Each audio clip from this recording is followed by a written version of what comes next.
자, 기계장치. 기계장치 컨베이어, 뭐 기중기, 뭐 이런 것들 부속 설비들을 모두 포함한 개념이라고 보시면 되겠고, 차량 운반구는 이제 대표적인 것이 승용차, 화물차, 뭐 오토바이 이런 것도 있고요. 그다음에 비품, 냉장고, 에어컨, 책상, 컴퓨터, 복사기 뭐 이런 것들도 있습니다. 자, 그다음에 건설 중인 자산은 아직 완성되지 않은 건데 꼭 건물만 건설 중인 자산은 아닙니다. 유형 자산의 건설을 위해 지출된 금액을 건설 완료 전까지 처리하는 임시 계정이에요. 가계정이죠. 그래서 임시 계정이기 때문에 건설이 다 완료가 된다면 본래의 계정 과목으로 대체가 된다라는 겁니다. 자, 이렇게 보시면 되겠고, 자, 이제 유형 자산의 취득 원가를 보도록 하겠습니다. 유형 자산 취득 원가. 자, 43페이지에 보시면은 유형 자산의 취득 원가 부분이 나와 있는데요. 자, 한번 학습을 좀 하도록 하겠습니다. 자, 유형 자산은 최초에 취득할 때 취득 원가로 측정을 합니다. 돈 주고 사온 금액. 예. 단 유형 자산을 자, 내가 물건으로다가 만약에 그 회사에다가 주고 그에 대한 대가로 주식을 교부받았다. 이것이 현물 출자라고 합니다. 이게 나 자본 파트에서 한 번 더 언급을 드리겠습니다. 자, 현물 출자. 그다음에 누가 그냥 공짜로 주면 증여. 기타 무상으로 취득하는 경우라면 그 공정가치. 자, 자산은 취득할 때 항상 취득 당시의 공정가치가 취득 원가가 됩니다. 그래서 취득 원가로 한다. 취득 원가는 구입 원가 또는 제작 원가 및 자, 경영진이 의도하는 방식으로 자산을 가동하는 데 필요한 장소와 어떠한 상태에 이르는데 직접 관리되는 원가인 다음의 지출 등으로 구성된다고 되어 있습니다. 그러니까 간단하게 말씀드리면 돈 주고 사온 금액에 부대 비용이 있다면 부대 비용을 가산을 하고요. 혹시나 중간에 할인받은 게 있다면 그걸 빼주면 된다는 건데 그것이 공식화되어 있는 것이 바로 여러분 아래에 나와 있는 그리고 여러분 교재 43페이지에 나와 있는 그 파란색으로 되어 있는 그 테두리가 있죠. 거기에 나와 있는 내용이 되겠다.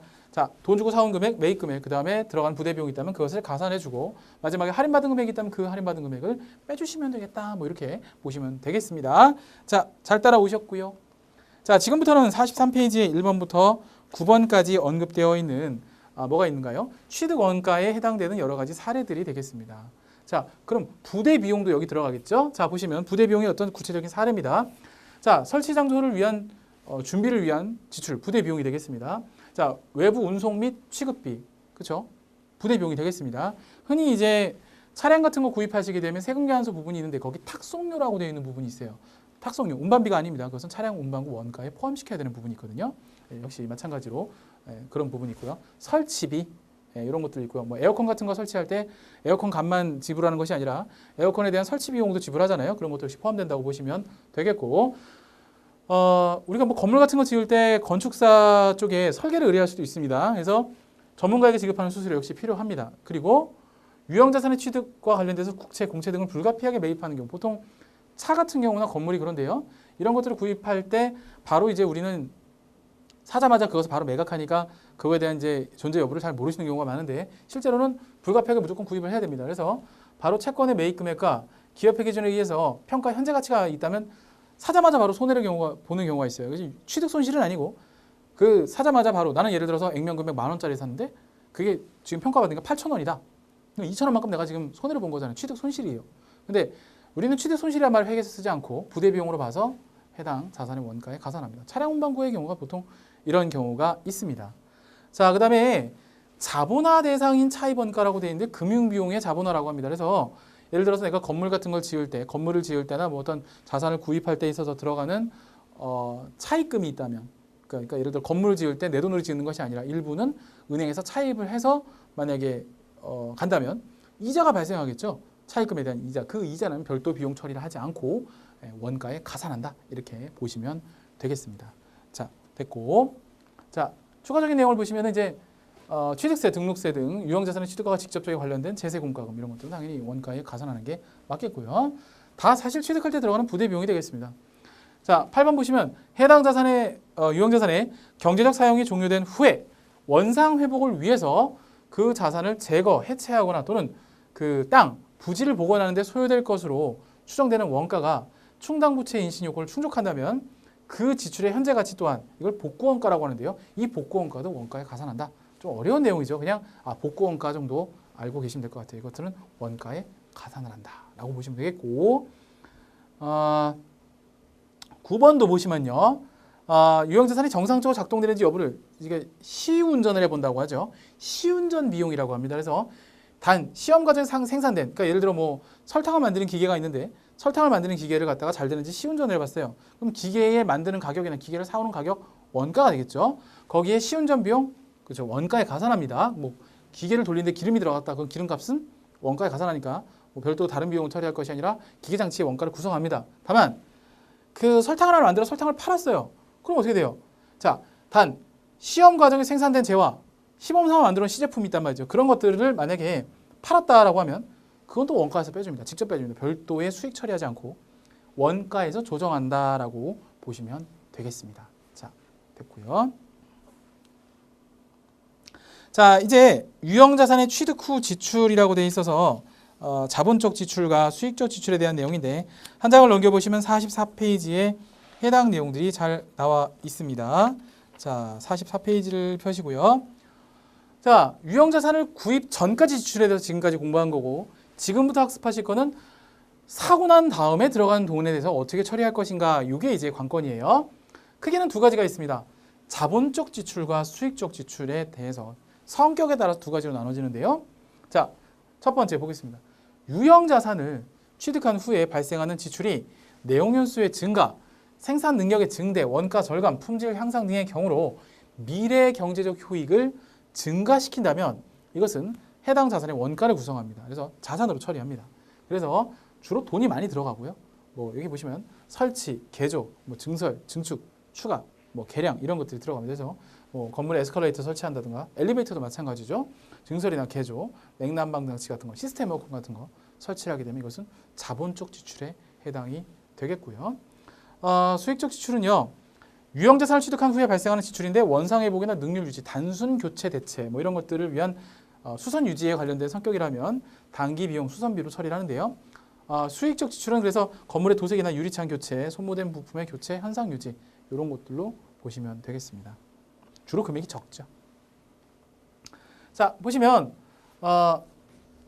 취득한 시점을 기점으로 취득하기 전까지 들어가는 모든 지출에 대한 내용과 취득한 이후, 여기에 이제 괄호 1번에 대한 내용을 우리 학습을 한 거고 이 부분이 지금 좀 전에 배우셨던 괄호 2번의 학습 내용이 되겠습니다. 그래서 취득한 시점을 기점으로 자, 취득 부대 비용으로 가산한다. 그래서 취득 원가에 취득 부대 비용, 유형 자산을 구입할 때 들어가는 취득 부대 비용이 있다라고 하면 그것은 취득 원가에 가산하는, 즉 자산으로 처리해라 이런 얘기고요. 취득한 이후에 발생하는 어떤 수선 유지비, 이게 대수선이 될 수도 있고 뭐 금액이 적은 수선이 될 수 있는데 취득 후 지출이라면 이것을 다시 자본적 지출과 수익적 지출로 나눈다라는 거고요. 이 자본적 지출은 자산으로 처리하고요. 수익적 지출은 비용으로 처리해라 이런 내용이 되겠습니다. 자, 좋고요.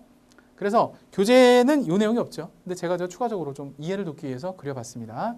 자, 그리고 바로 여기 나와 있는 수익적 지출과 자본적 지출에 대한 내용을 좀 더 훑어본 건데요. 자, 수선유지비는 자본적 지출, 자산과 수익적 지출 비용으로 처리한다 이렇게 배웠어요. 그런데 자산은 해당 재산의 계정 과목, 예를 들어 차량 운반고에 대한 자본적 지출이다, 차량 운반고, 건물에 대한 자본적 지출이다, 건물 이렇게 처리하시면 돼요.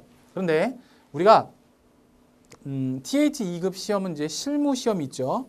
그렇죠? 또는 뭐 이런 시험에도 이런 문제가 출제될 수가 있죠. 보면은 비용의 경우에는 차량 관련이 됐다 안 됐다를 좀 나눠볼 필요가 있습니다. 왜냐하면 똑같은 수선비인데요. 이 수선비를 건물에 지출했다 수선비입니다. 근데 차량 유지비로 처리합니다. 차량에 지출했다 차량 유지비가 됩니다. 그래서 차량만 조금 사용 빈도가 많기 때문에 그렇죠? 요즘에 기업들이 다 차량을 가지고 있죠. 그래서 이것만 조금 구분한 거 아닌가 이렇게 볼 수 있습니다. 그래서 이 부분 조금 챙겨가시면 좋을 것 같아요. 이 내용도 역시 교재하고는 크게 언급되는 바가 없는데 제가 시험에 좀 도움이 될까 싶어서 좀 더 추가시켜 봤습니다.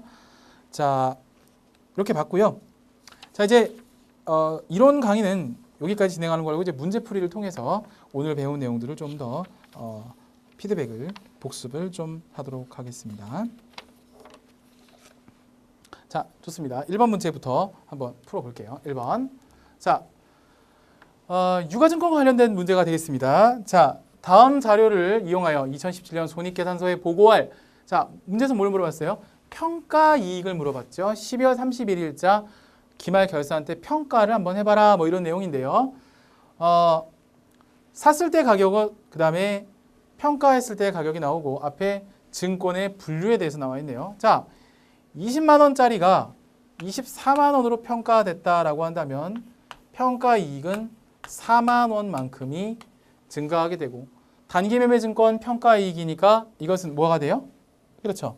영업의 수익이 되겠죠. 그래서 영업의 수익이다.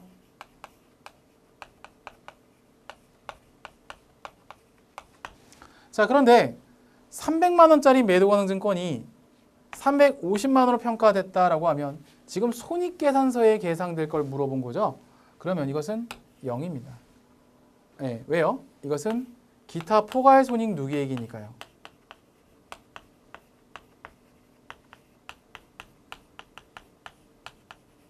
즉 자본이죠.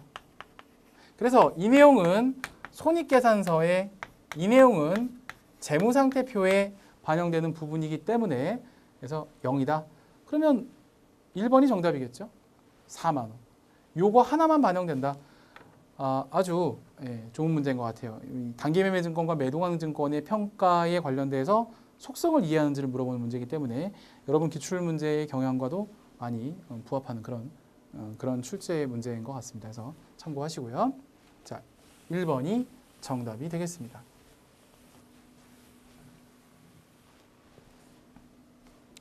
자, 다음으로 가겠죠. 다음 문제입니다. 주식회사 한공은 2016년 10월 2일에 A회사 주식 100주를 주당 180원에 취득하면서 매도 가능 증권으로 분류하였다. 자, 우리가 매도 가능 증권으로 분류하였다. 자, 매도 가능 증권을 구입한 거죠. 그럼 매도 가능 증권이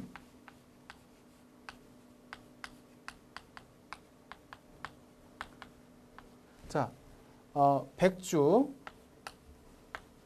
곱하기 180원이니까 18,000원이 되겠죠?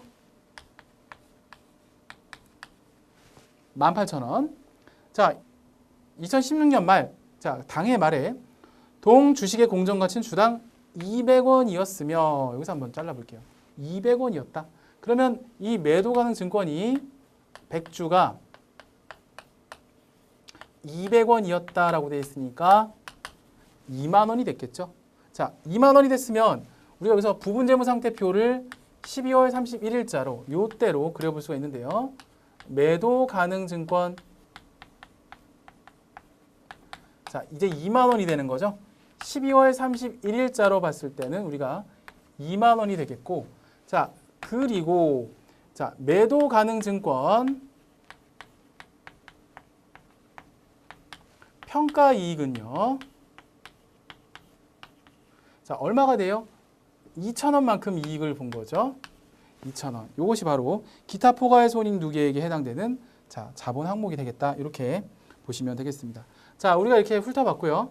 자, 그런데 여기까지 상황입니다. 여기까지가 재무상태표, 부분재무상태표에 대한 내용이고요. 자, 2017년 5월 1일에 주당 250원을 모두 처분했다고 되어 있어요. 250원 받고 모두 처분이라고 되어 있으면 자, 모두 처분. 자, 그러면 250원 편의상 그냥 제가 분개를 해드릴게요. 현금으로 거래했다고 가정하겠습니다. 그럼 현금으로는 자, 처분할 때 250원 곱하기 100주니까 25,000원이 되겠죠? 그렇죠? 250원 곱하기 100주니까 25,000원이 될 겁니다. 자, 그 다음에 매도 가능 증권은요.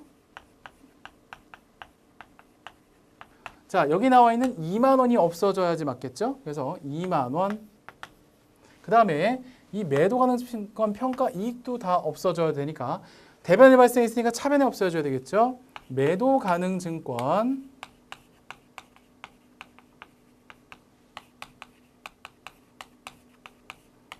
(2,000원이죠) 2,000원. 자, 다 없어졌어요. 자, 그러면 7,000원이 대변에 남는데 이게 바로 매도 가능 증권 처분 손실이죠.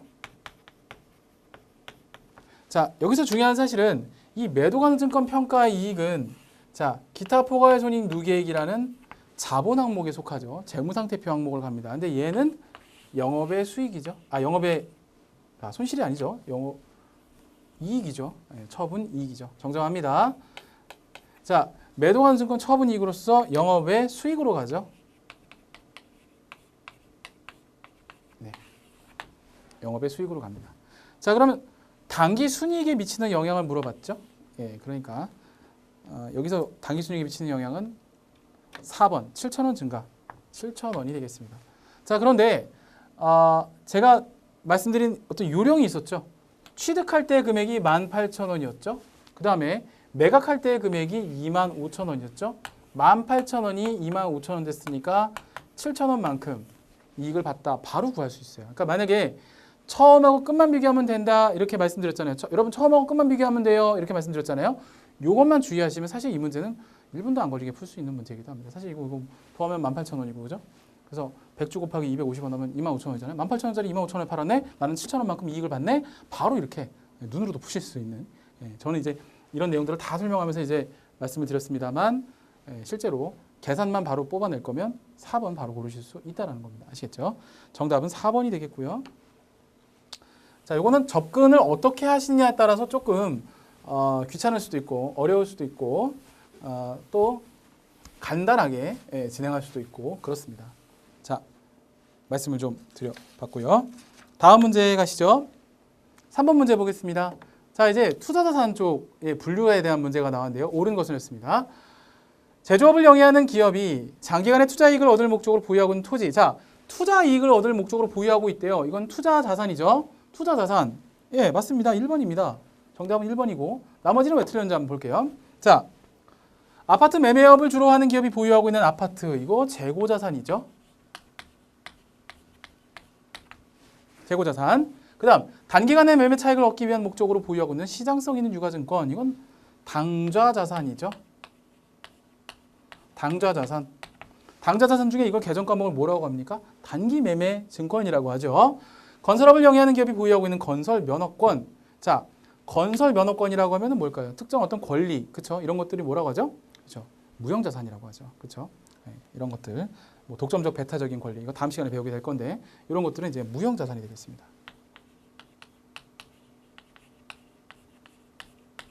자, 됐습니다. 정답은 그래서 1번이 되겠습니다. 자, 됐고. 자, 다음 문제를 보도록 할게요. 자, 다음 문제.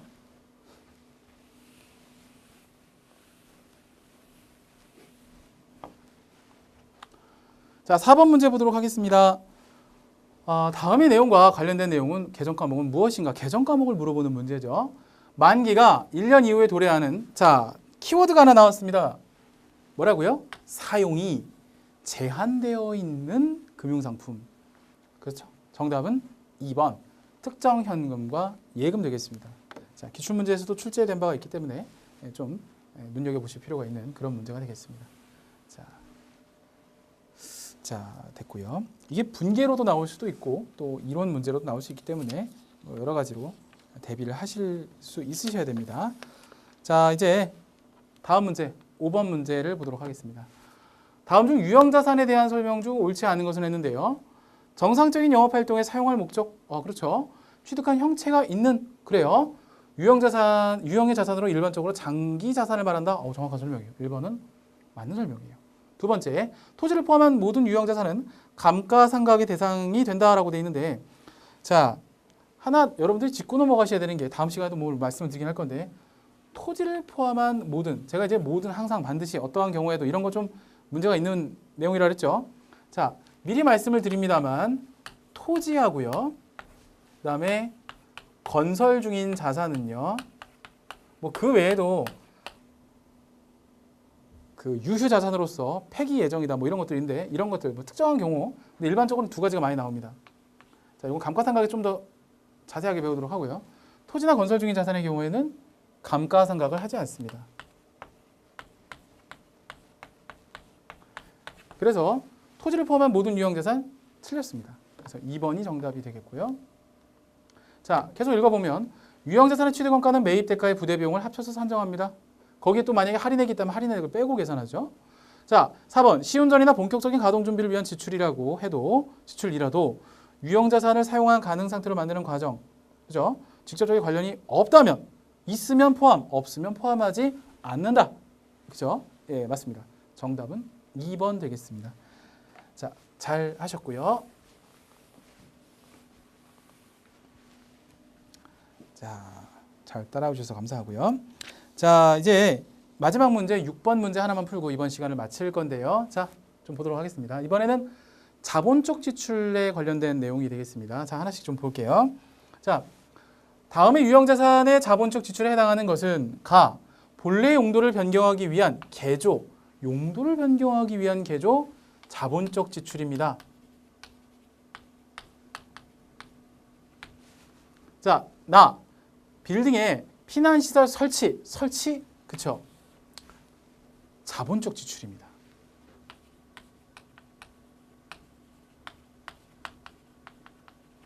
자, 그 다음 다, 기계에 소모된 부속품 또는 벨트의 대체라고 되어 있는데요.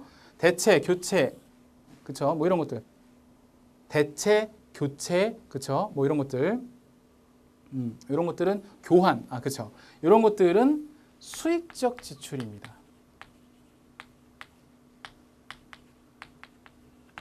자, 마지막 건물 외벽에 도색, 뭐 도색, 도장, 페인트 뭐 이런 거 있죠? 이것도 역시 수익적 지출입니다. 자, 그러면 뭐 자본적 지출을 물어본 문제니까 단 2개만 정답이 되겠죠? 만약에 수익적 지출을 물어봤다면 다와 라가 답이 되겠고, 자본적 지출을 물어봤다면 가와 나 1번이 정답이 되겠죠? 그래서 정답은 1번이 되겠습니다. 자, 이렇게 함께 학습을 해봤고요. 어떠셨나요? 이번 시간에는 우리가 투자 자산의 내용, 비유동 자산의 이제 첫 번째 시간으로서 투자 자산에 대한 어떤 종류와, 그리고 또 제가 교재에 좀 더 보충을 해서 유가증권에 대한 어떤 회계 처리 부분들, 그 다음에 또 뭐가 있었죠? 그쵸. 그 매도 가능 증권에 대한 그 특수성에 따른 회계 처리, 그쵸. 또 오늘 매도 가능 증권 중요한 게 뭐였죠? 처음하고 끝만 비교하시면 된다. 뭐 이런 내용이 있었죠. 그리고 매도 가능 증권 평가 손익은 단기 손익에 영향을 주지 않는다. 뭐 이런 내용들 함께 학습을 했고, 그 다음에 이제 유형자산 부분에 대해서 취득 원가에 대한 부분들, 취득 원가에 부대비용을 가산한다. 그다음에 또 매입 할인 빼고 나서 뭐 하신다. 이런 내용 들었고, 그 다음에 이제 원가에 가산할 만한 뭐 여러 가지들이 있었죠. 뭐 설치비, 시운전비 뭐 이런 것죠. 그런 것도 말씀을 드렸었고, 뭐 차입 원가 자본화 시킨다 이런 내용들 한 번씩 훑어봤고요. 그 다음에 이제 부수적으로 이제 취득 후의 지출 중에서 뭐가 있었죠? 자본적 지출과 수익적 지출이 있었고, 뭐 차량 운반구의 경우에는 또 별도로 자본적 지출의 경우에는 차량 운반구라고 하는데, 수익적 지출의 경우에는 차량 유지비란 계정 과목을 따로 쓴다. 뭐 이런 내용도 아울러 설명을 드린 것 같습니다. 자, 이번 시간에 여기까지 진행하는 걸로 하고요. 다음 시간에는요, 유형자산의 두 번째 시간이 되겠습니다. 그래서 44페이지에 나와 있는 유형자산의 감가상각부터 여러분과 학습을 진행하도록 하겠습니다. 자, 저는 다음 시간에 뵙는 걸로 하고요. 대단히 고생 많으셨습니다. 다음 시간에 뵙겠습니다. 감사합니다.